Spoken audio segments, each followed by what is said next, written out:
Menteri Pendidikan Tinggi Sains dan Teknologi atau Mendikbudristek Satrio Sumantri buka suara setelah viralnya rekaman suara diduga dirinya memarahi hingga menampar staf Gegara Air di rumah dinas kosong.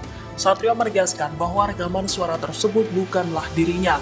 Menurutnya, sejauh ini dia tidak pernah memarahi pegawainya seperti yang dituduhkan dalam rekaman yang viral.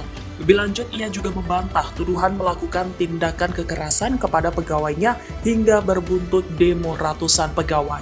Ia menduga pemicu ratusan pegawainya berdemo karena penolakan terhadap rotasi dan mutasi yang diputuskan Kemendikbudristek.